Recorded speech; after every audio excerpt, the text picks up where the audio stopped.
Hi everyone, I had a couple of questions on Chapter 6, so I thought I'd give you a brief walkthrough on this one as well. I may do this in a couple of different videos. Alright, so the first thing that we want to know is that ABC costing is different than the regular ones that we've been learning thus far. And there's quite a few differences, and I've gone through the slides in pretty good detail, but one of the things I did want to point out is that manufacturing costs as well as some other non-manufacturing costs are assigned to product costs, which is a complete deviation from what we did in previous chapters where we only focused on the manufacturing costs. But here what we're trying to do is get an overview of all of the costs entailed in making, producing, selling a product. So that's the idea there. So what we've learned in previous chapters is that there's one overhead activity, whether it's direct labor hours or machine hours, there's just one cost driver. Whereas in ABC costing, there's 5: unit level, batch level, product, customer level, and organizational level. So I've gone through these, and actually in the notes part of the PowerPoint, I've described an example of each of these, but there's the unit level, the batch level, product level. Don't you love my transitions? Customer activity level, and the final one is organizational sustaining. Meaning, what does that mean? That means that anything that is a general organizational, anything that needs to be kept as a result of having an organization, those are organization sustaining. You can usually think of those things like the CEO and the building, and things that wouldn't change by producing or not producing a product. Okay, so there are different activity pools, and not every single company has exactly the same activity pools, but we're going to use one for a battery company, and they produce a couple different kind of batteries, and they have activity pools called customer orders. So how are their resources used in taking these orders? And so the way that they measure customer orders is how many orders did they take. Okay, another thing they do, because this is a battery company and they manufacture 2 different kinds of batteries, you can think of this like the auto parts store. They'll manufacture the standard one, and then they'll manufacture one that's, like their generic store specific one. So they have design changes because they have to put a different color battery on, or a different label or something like that. So sometimes a new company will come along and say, hey, I want a label that says Hanson's batteries, and so they'll have to go through a design change and design a label just for that company. So the activity measures how many design changes have they made. Okay, and the order size, the number of units is produced. So this is based on machine hours. In other words, the machine hours are determined by how many orders it produces, which kind of makes sense. And then we have customer relations, how many active customers we have, because there's activities and costs that are associated with that. And then this organizational sustaining. We don't monkey with that in ABC costing.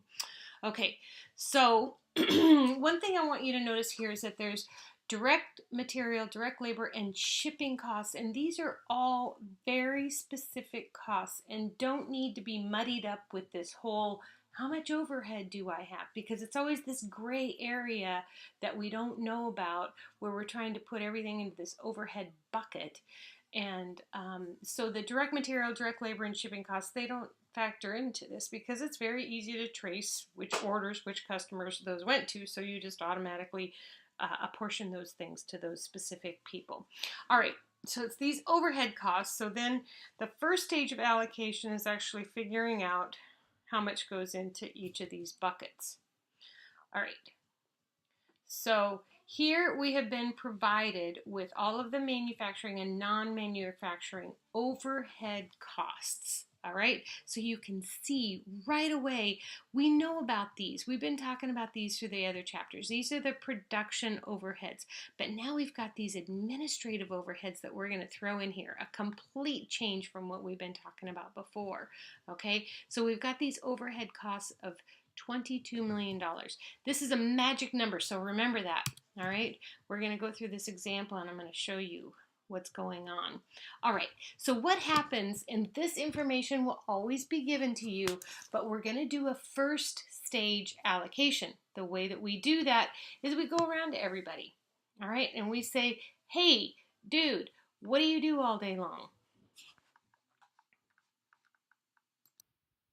So in the production, sorry, that got cut off. In the production department, then we ask our indirect factory wages, how much time do you spend working on customer orders? And the indirect factory wages guy, think of like the supervisor. They spend 30% of their day working on customer orders, 30% managing design changes, 10% on the actual individual orders and making sure that those go well, 10% dealing with customers, and 10% taking coffee breaks. So that's 100% of their day. Now, factory equipment, we can't really ask it a question, but we assume that most of the depreciation on that equipment occurs because it's busy making orders. So that's the way we kind of look at that. Factory utilities, same thing. And the factory building lease is an other because it spends time doing everything. All right. The administrative department. Now here's where things start to get kind of interesting. The administrative wages and salaries, they spend more time processing orders, dealing with maybe individual order changes from customers, very little time, if at all, any time, dealing with the units themselves and producing those, and 30% on customer relations. Now, they spend a lot more time on coffee. All right, and then you can see it just goes down here like this. And then, oops, excuse me, I wanted to say one other thing, so hold on. The last thing I wanted to say, just to point this out, is that do you see my marketing and wages people? They don't deal at all with producing the orders. Thank God. Okay. They're dealing mostly with keeping customers happy, right? Same with all of my random selling expenses. This is all about retaining my customers and nothing about producing the orders or even doing the design changes. Okay, and this looks more confusing than it actually is, but if you could remember, the indirect factory wages from the production department were $6 million. We were given that information. So then we take the first stage out. The first stage of that is like, what percentage of my day is spent working on the customer orders?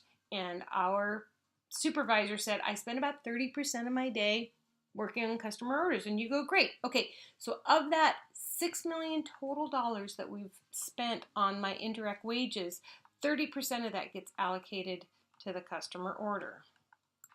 And then we go down the list. So my factory equipment depreciation was $3.5 million.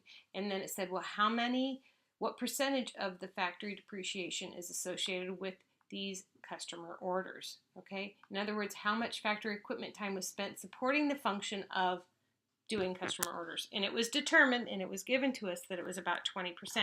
You may be asking yourself, where are these percentages coming from? These are given to us, but there's also whole big consulting companies that's all they do all day long is go around and figure out what people do all day long. Some of them call them time and motion studies, but for our intents and purposes, we're just going to say, okay, I know that 20% of the time on the factory depreciation was spent using the customer orders. So